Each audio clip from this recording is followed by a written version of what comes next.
Қазақстан азырынча ветеринардык коопсуздукка болгон так дооматтарын билдирген документтерди Кыргызстанга бере элек. Мындай маалыматты мамлекеттик ветсанинспекциянын мүдүрү Калысбек Жумаханов билдирди.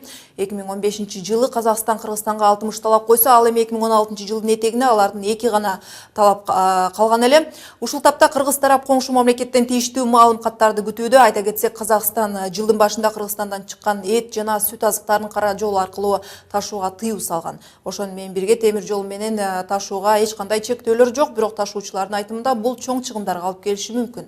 Расмий маалыматтарга ылайык, 2016-жылы сүт азыктарынын экспорту 2015-жылга салыштырмалуу 4 эсеге өскөн. Кыргызстан Казакстандын бул аракети Евразиялык экономикалык биримдик келишимдерине туура келбестигин билдирүүдө.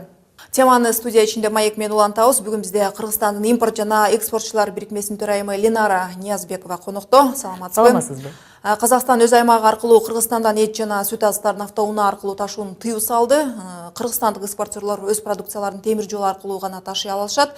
Казакстан тараптан бул тууралуу Кыргызстандын ветеринардык кызматына электрондук кат келгени белгилүү болду. Муну расмий эскертүү катары билдирүү деп эсептесе болобу? Айтсаңыз, Казакстан тарапы эмне үчүн мындай жаңы чектөөлөрдү киргизип жатат деп ойлойсуз? Буну албетте сиз туура абдан жакшы бир суроо бердиңиз да. Ушул биздин коңшу өлкөлөр аркылуу биз бул бажы биримдигине киргенден бери бир топ тоскоолдуктар болуп атат да. Казакстан буга чейин биздин кандай бир ортомчу өлкө катары болчу да. Эмне үчүн биздин агропродукцияны көбүнчө ушул Казакстан, Өзбекстан, Тажикстан аркылуу сатылчу да. Албетте алар бүгүнкү күндө ушул өздөрүнүн позициясын эл аралык рынокто коргоо үчүн, ошондой эле бизди атаандаш катары көрүп аткандыктан ар кандай чектөөлөр менен балким бизге бир өздөрүнүн позициясын коргоосу келип атат деп ойлойбуз да.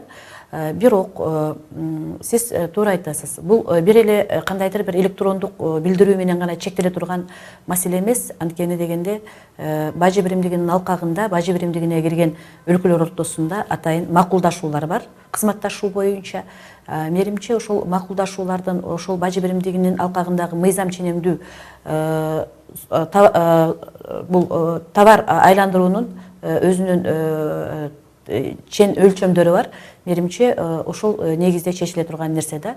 Бирок сүт азыктарын тиги автомашина аркылуу эмес, бул темир жол аркылуу кетиресиңер деген кандайдыр бир бизге айтылган сунуш, албетте бул логикага ылайык келбеген, кандайдыр бир атайын бир чагымчылдык дейбизби, атайын бут тосуучулук дейбизби, ушуга окшогон бир акылга сыйбаган нерсе да. Анткени Кыргызстан өзүнүн экспортко чыга турган азыктарын кандай транспорт менен алып бара тургандыгын мамлекет катары менимче өзү чечүүгө укугу бар. Эгер казак тарап жаңы чектөөлөрдү албаса, кыргызстандык сыртка өз продукцияларын ташыган ишкерлер чыгымдарды тартат, анын жыйынтыгы кандай болушу мүмкүн?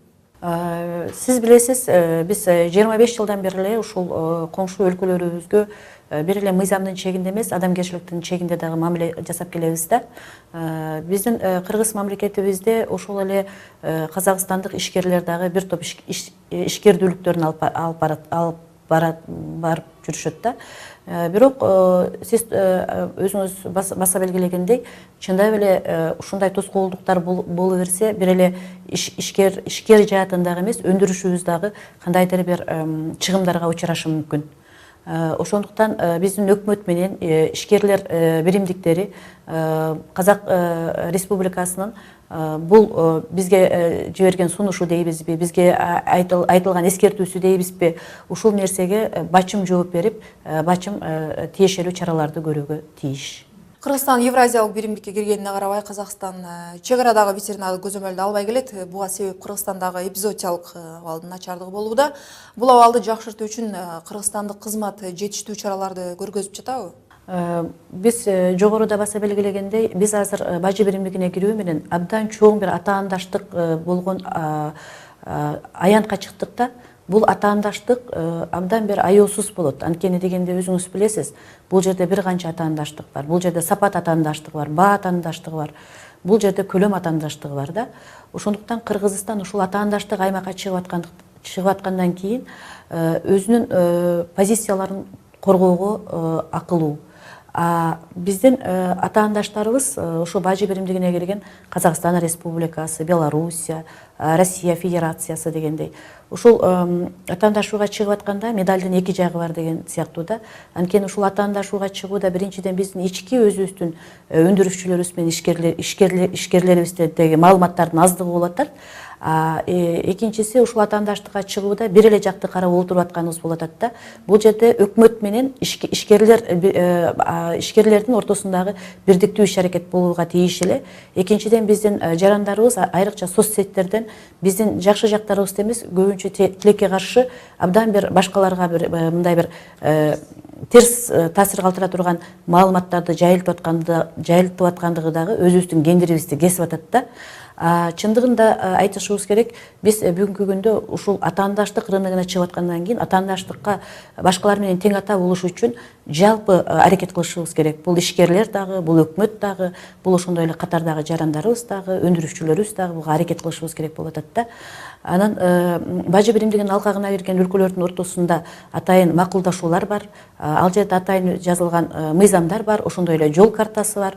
Мына ушул мыйзамдардын чегинде Кыргызстан өзүнүн позицияларын коргоого тийиш. Рахмат сизге. 11 каналында мейманда Кыргызстандын импорт жана экспортчулар бирикмесинин төрайымы Ленара Ниязбекова конокто болду.